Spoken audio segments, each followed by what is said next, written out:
Another super hot day, and more than a week after the storm, some residents are still suffering without power. Good evening. This is CTV News. I'm Patricia Vallone. And while those outages continue, there is some good news for residents in one local town. 8 sites in College Park that had downed wires and trees after last Friday night's storm are getting a final cleanup. Pepco crews were out at 49th Place and Lackawanna Street this morning fixing a downed electric pole. Earlier this week, we told you about this College Park home on 48th Avenue, where a large tree took down electric wires and this transformer, which was still smoking when we arrived on the scene. Pepco contractors fixed the pole on Wednesday, and homeowner Jay Lowell finally got his electricity. Last I heard, we were down to somewhere like 12 homes in College Park did not have power. And I got that figure from Pepco, and I guess they're basing it on people calling in to them. So hopefully when we get this last intersection done, whatever, within the next hour or so, that 100% of the people in College Park will have power back. At least we have all the streets open. And we're busy clearing trees and everything, debris along the curbs of the streets right now. Meantime, the Maryland Insurance Administration has extended its call center hours through July 13th. It's open from 8 a.m. to 7 p.m. for residents who have experienced property damage from the June 29th storm. If you have questions about claims or insurance problems, call 800-492-6116. The administration is an independent state agency which regulates Maryland's insurance industry. Well, utility companies are slowly making progress in restoring power to metro area residents. At mid-afternoon, Pepco had about 4,700 customers still in the dark. About 300 of those households are in Prince George's and about 4,000 in Montgomery. BGE is working to restore power to around 20,000 residents. About 500 BGE customers are still waiting for electricity in Prince George's. At the latest, the utility companies expect to have power completely restored by Sunday. And extreme temperatures can be deadly. State health officials say there have been at least 8 heat-related deaths in Maryland in recent days. Relief is still a few days away. Meteorologists say the heat wave will last through Sunday. Forecasters say temperatures will reach above 100 degrees on Saturday and reach the upper 90s on Sunday. Officials urge you to drink plenty of fluids and to limit outdoor activity. Meantime, officials want to remind you to never leave children or pets in cars. They also urge you to be a good neighbor and check on elderly residents frequently. Well, it was quite a scene in College Park last night after a 21-year-old man, reportedly high on PCP, flees authority in a stolen police cruiser. He was shot and tasered multiple times, but authorities say that had no effect on the man. CTV's Sonia Srivastava has the story.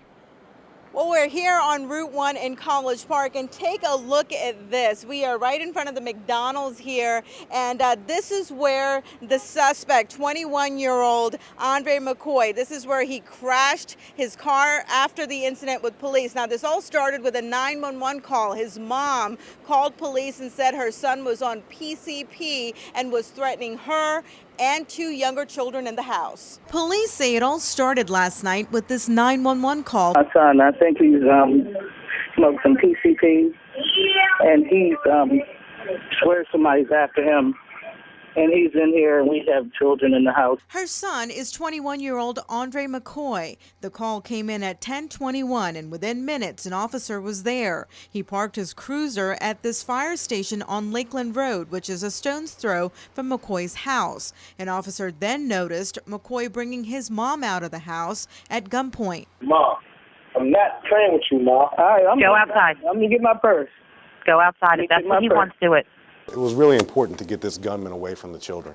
And the fact that the mom really sacrificed her own safety to walk out of the house at gunpoint, I think was an act of courage on her part. McCoy then got into a gun battle with police. He then ran and ended up on Route 1, where more police officers had arrived. They shot and tasered him, but that had no effect.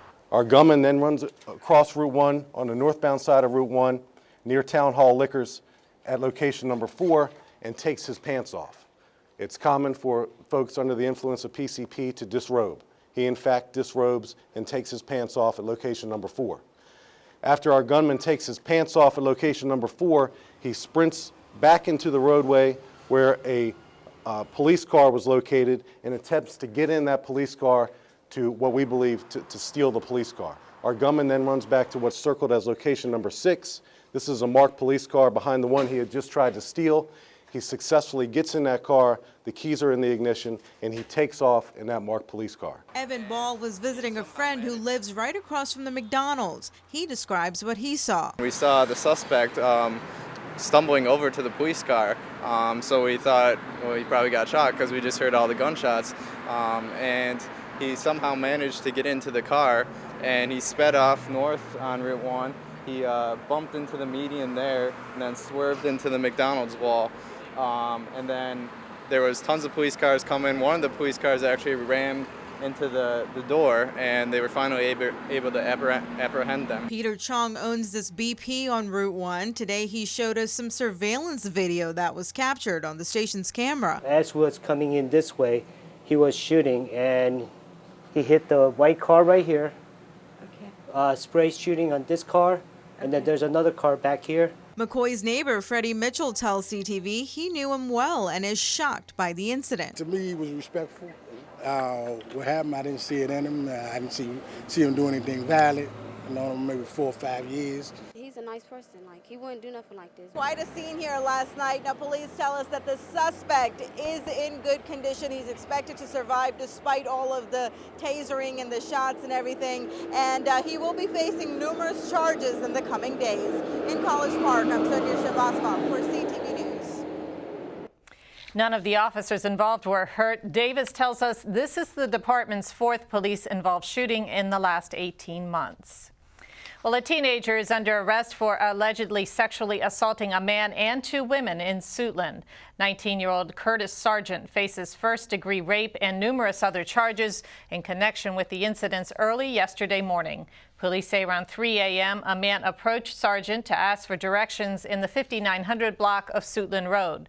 Sargent allegedly demanded money from the victim and sexually assaulted him in a park. 40 minutes later, Sargent approached 2 females. He allegedly assaulted one while the other managed to escape. There's a chance Sargent could be connected to more sexual assaults in the area. And you are watching CTV News. I'm Patricia Vallone. Coming up, residents in Fort Washington still shocked and dismayed by the beating death of a 2-year-old child. I feel for him, and I'm going to say a prayer for him. I just wish he wouldn't have done something like that.